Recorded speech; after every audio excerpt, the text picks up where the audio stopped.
Futebol antigamente. Se você viveu as décadas de 50 e 60, certamente se lembra de como era o futebol e como era a vida dos jogadores naquela época. Agora, os mais jovens, esses precisam ouvir para saber que houve um tempo que o futebol era esporte e muita diversão.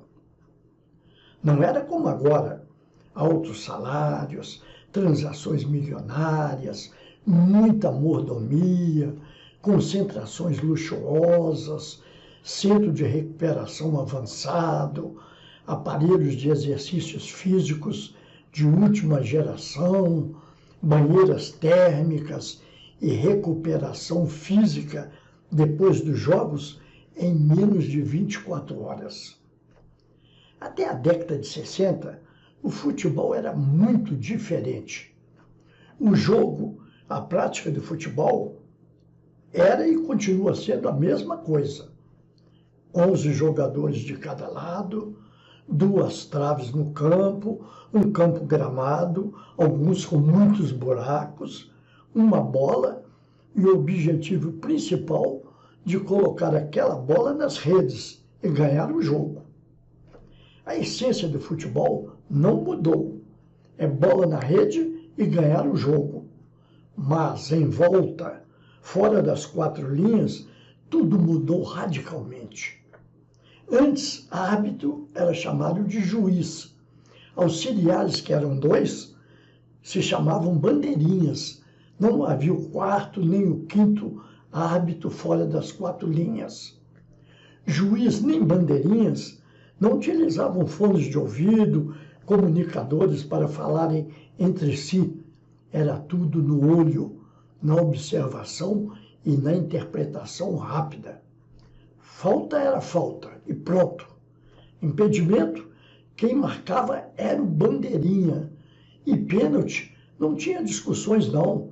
Não havia imagem de televisão para questionar e nem o VAR para mandar voltar atrás, anular a infração ou obrigar a repetição da cobrança por causa do adiantamento do goleiro. Tudo era muito diferente, viu?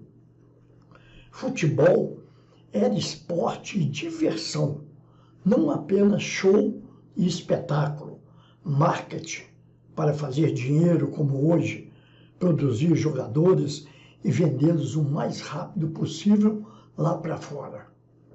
Naquela época, jogadores do Atlético, do Cruzeiro e do América principalmente, times grandes da capital, se concentravam em casas alugadas próximos aos seus campos onde eles treinavam.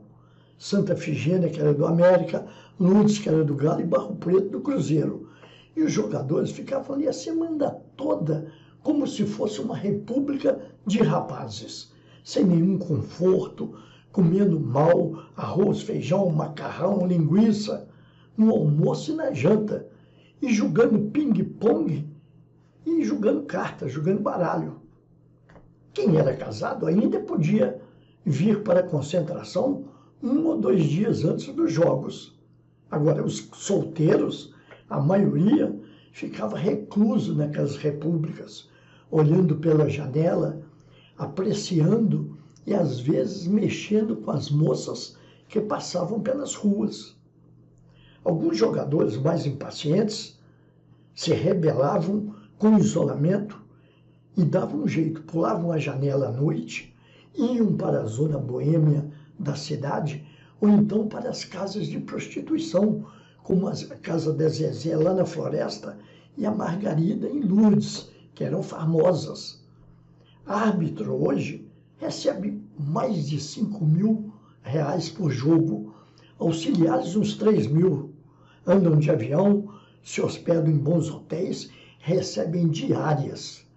Juízes e bandeirinhas antigamente recebiam mixaria, andavam de ônibus, dormiam em pensão e costumeiramente apanhavam de jogadores, dos técnicos e dos torcedores. Quantas vezes em dias de jogos, durante a semana, Eu vi jogadores do Galo no Café Palhares, lá na rua Tupinambás, comendo sanduíche ou então um prato feito com arroz, carne, ovos e linguiça, e 2 horas depois irem para o campo, lá no estádio do Independência, para jogar uma partida. Times hoje jogam 2 vezes por semana e acham muito. No passado, o Santos jogava 3 vezes na semana, saía de São Paulo, ia a Buenos Aires, jogava lá, ganhava do Boca, pegava um avião, ia para Miami e goleava o Milan e não reclamava. Nos domingos, as partidas começavam às 15 horas, não era 4 horas, nem 5, nem 6, não.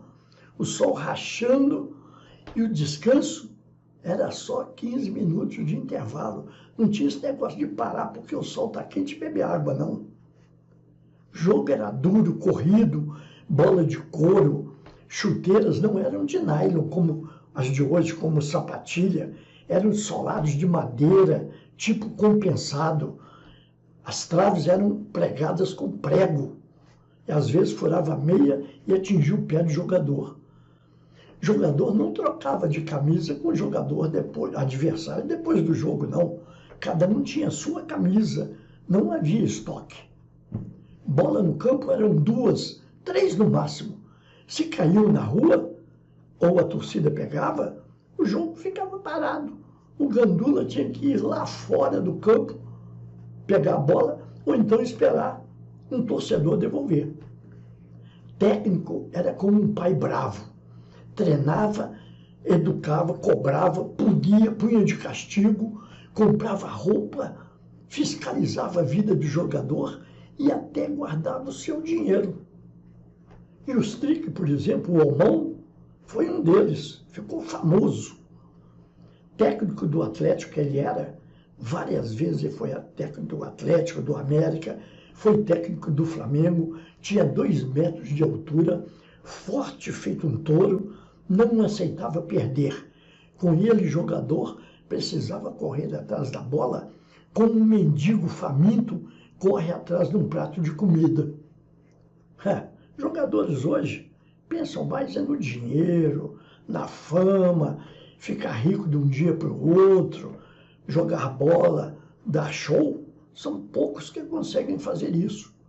Hoje, quem faz 2, 3 gols numa partida, é chamado de artilheiro, goleador, herói, ganha música no Fantástico. Antigamente, até a década de 70, artilheiro era quem fazia mais de 5 gols numa partida. E ser convocado para a seleção brasileira naquela época tinha que ser craque mesmo, tinha que ser fora de série, como foram Garrincha, Pelé, Gerson, Tostão, ou então fazedor de muitos gols mesmo sem ser craque, como foi o Dario Peito de Aço. Futebol continua sendo paixão. Esporte mesmo, talvez não. Hoje, tudo é por dinheiro. Jogador mente quando diz que ama seu time, quando beija a camisa. Jogador quer estar na mídia. Se fizer 2 gols numa partida, logo dizem que ele é craque. O clube de fora vai na conversa, compra ele, meses depois o revende para cá, para que ele aposente no time do seu coração. E com muito dinheiro, viu? Bom, essa é a vida dos jogadores dos principais clubes do Brasil. Os demais, a maioria que joga nos times pequenos, no interior, Série B, C, D, nada ganham. Ganham uma mixaria. Vivem apenas de sonhos. Muito obrigado e até o próximo vídeo.